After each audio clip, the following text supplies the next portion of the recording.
Welcome back to the YouTube channel. I am Nick from Australia. Welcome to the State of Origin Game 2 preview for the 2021 State of Origin Series. Hope you guys are doing well on this Friday night. It is currently 6:20 p.m. Hope you guys are doing extremely well. So yeah, this is the Game 2 State of Origin preview. Obviously no NRL this weekend due to State of Origin on Sunday night. So, if you support New South Wales, if you support Queensland, I want to wish both sides all the best and may the best team win. Hopefully there's no controversy with the referees on Sunday night, but let's get into the preview. But before that, make sure you guys like this video, comment your predictions in the comment section below, and subscribe to the channel if you're new around here. I guarantee you won't be disappointed. So let's get into it, man. Let's get into the State of Origin Game 2 preview now. The odds for the game are unbelievable. New South Wales are favourites. They are $1.25 favourites here. Queensland, $4. Unbelievable odds for Queensland if you like them. $4 for the Maroons to win. The game is at Suncorp Stadium, Sunday night. Kickoff is at 7:50 p.m. It's going to be absolutely magnificent. Now, we'll go through the team. So, the ins and outs. So, we'll start with the outs. Queensland, no Brimson, no Harry Grant, no Jaden Seward, no Joe Offering-Gowie, and no Xavier Coates. And as for New South Wales, no Jake Trbojevic. Now, let's go for the 1 through to 17. We'll start with the home side, Queensland. Fullback, Reece Walsh. On the wings, Valentine Holmes and Kyle Feldt. Centres, Kurt Capewell and Dane Gagai. In the halves, Cameron Munster and the captain, Daly Cherry-Evans. The front row of Christian Welch and Josh Papali. The hooker is Andrew McCulloch. The back row of Jai Arrow, Felice Kafusi. The lock is Tino Fasua Malawi. And on the bench, Ben Hunt, Moe Fodawaker, David Fafita, and Francis Mollo. Cohen Hess is 18th man. Ronaldo Malatalo is the 19th man. Now for New South Wales, the team that leads 1-0 in the Origin Series. Fullback and captain, James Tedesco. On the wings, Brian To'o and Josh Adokar. In the centres, Latrell Mitchell and Tom Trbojevic. In the halves, 5'8", Jerome Luai, halfback Nathan Cleary. The front row of Daniel Saifiti and Junior Paulo. The hooker is Damien Cook. The second row of Cameron Murray, Tarek Sims. Lock is Isaiah Yeo. And on the bench, Jack Whiten, Angus Crichton, Payne Haas, Liam Martin. 18th man, Api Coruscant. 19th man, Campbell Graham. And 20th man is Dale Finucane. So there's a team list for Origin 2. Look, obviously New South Wales won the first game, 50 points to 6. A very convincing win. Queensland, they have made a lot of changes, and I believe that is what they needed to do. So, I guess we'll go through the good and bad about the Maroons. Everyone's going to have their opinion. First things first, Reece Walsh is playing fullback. Not really a big fan of that. He's played 7 NRL games. He's been thrown under the bus here, in my opinion. There'll be a lot of pressure on Reece Walsh. I don't believe he's ready for State of Origin yet. I know I've been hearing a lot about this. If you're good enough, you're old enough, I call bullcrap on that. You need players to develop. 7 games, and you're going to play him at fullback in a series where Queensland are down 1-0. It's just madness and ridiculous. So, massive risk for Queensland. Personally, I wouldn't have had Reece Walsh at fullback. I would have maybe threw Val at fullback and put Malatalo on the wing or something. But anyway, Reece Walsh is the fullback, and Queensland have to live with it now. I guess the other couple of positions where I don't understand Kurt Capewell at centre. We all saw in Game 1. He got absolutely exposed there by the likes of Latrell and Tom Trbojevic. And now that he's there again, New South Wales are going to take that as a very cheap selection from Queensland. So, not a big fan of Kurt Capewell there. I would have thrown in Will Chambers or the Hamiso W.I. Fido. They had options there. Even Heimel Hunt, he's another one. So, anyway, Kurt Capewell, not a big fan. There's also been a bit of talk about Kyle Feldt or Xavier Coates. I feel like Kyle Feldt's had a better year than Xavier Coates, but Paul Green's going to have his, he's going to have his old biased Cowboys players in there. But if you're being fair income and realistic here, Kyle Feldt's had a better year than Xavier Coates, and he's in better form than Xavier Coates. So I understand that selection. Halves are fine. The front row is great. Papali's a huge inclusion. He'll be great for the Maroons. Andrew McCulloch at dummy half, another questionable decision from the Maroons. Look, I think he adds that experience, and his service from dummy half was excellent. But the real question is he going to make a run? Is he going to run from dummy half? You know, he does a lot of kicking from dummy half. He'll make 50-plus tackles, but is that going to be enough from dummy half? It remains to be seen, but I'm glad McCulloch's there, but I would have had Ben Hunt starting and maybe McCulloch on the bench if you needed him in there. But that's just me. The back rubber's all right, I guess, but I don't think Jai Arrow's an edge player. We saw him play back row for South Sydney a couple of weeks ago, and I thought he was a little bit quiet there. I don't think he was a back row. I would have had Fifita starting and maybe Jai Arrow on the bench, but that's just me. Kaufusi's there for experience reasons.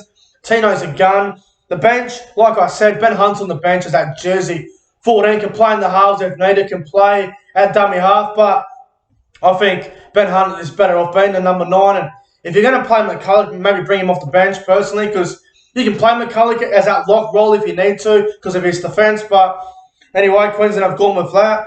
Fodawaker definitely deserves to be there. He had a great game in game 1 off the bench in a beaten side. David Fifita, probably should have started him, but I can understand the impact. Like, you know, New South Wales got Payne Haas on the bench, so I understand that.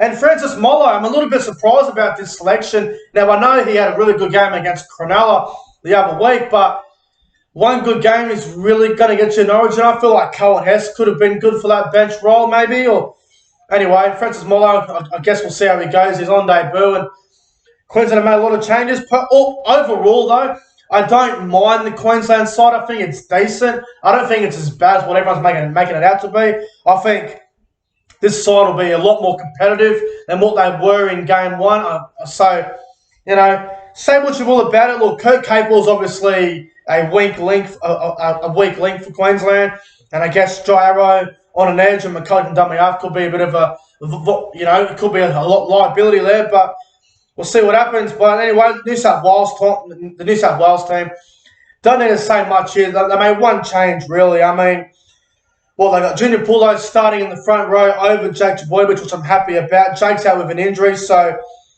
Angus Crichton comes onto the bench, which I think is a great selection. But if you want to get tactical, this is what I would have done for New South Wales.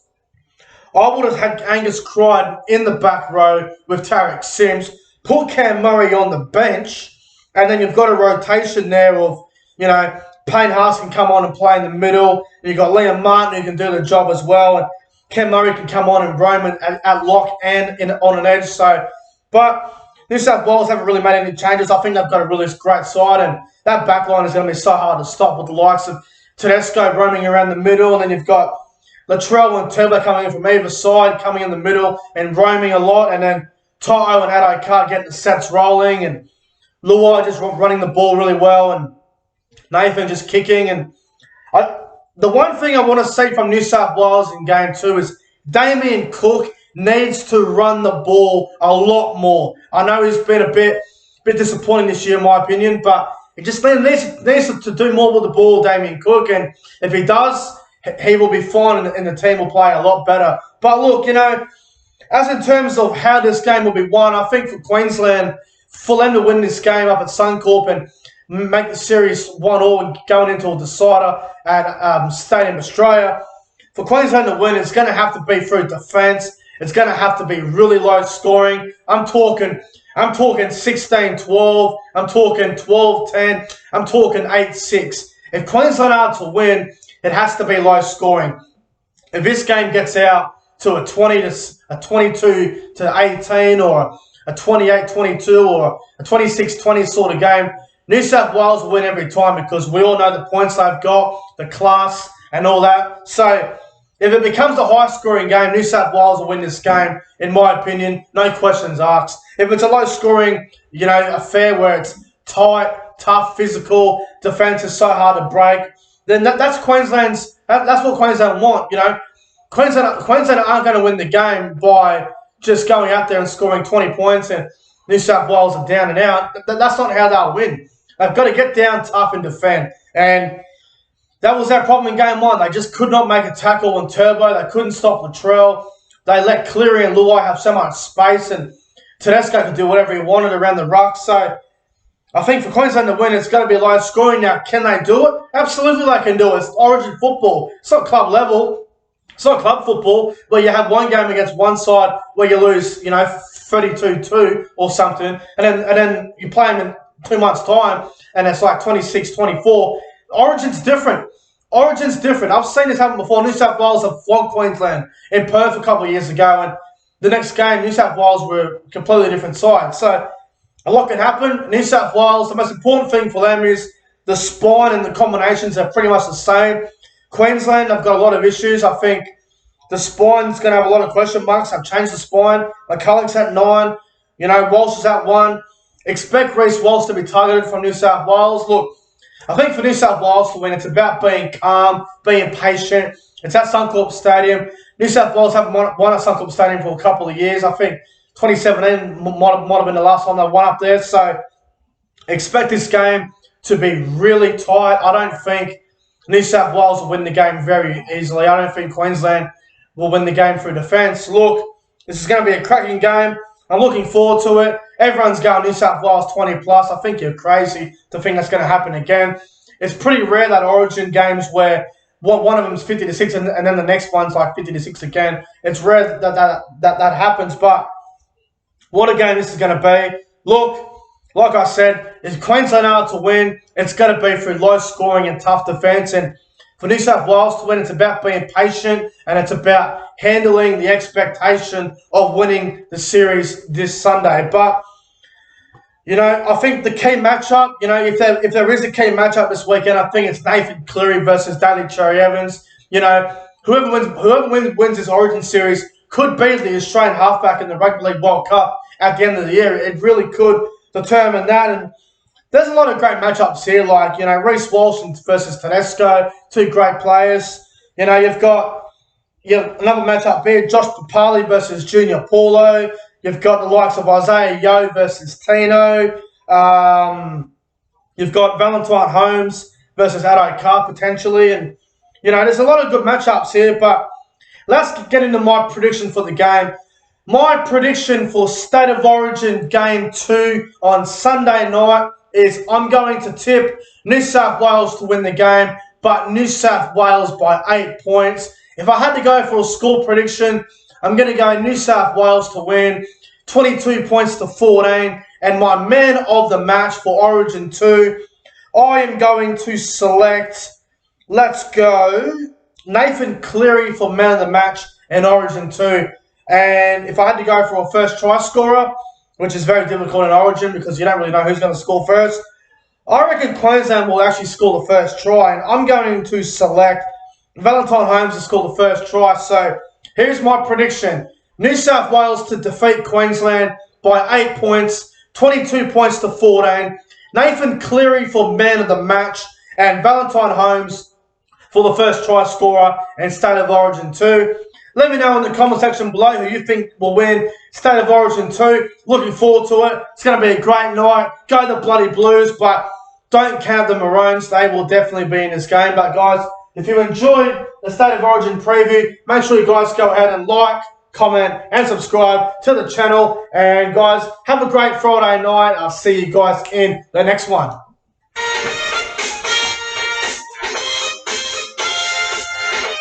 Go the Blues!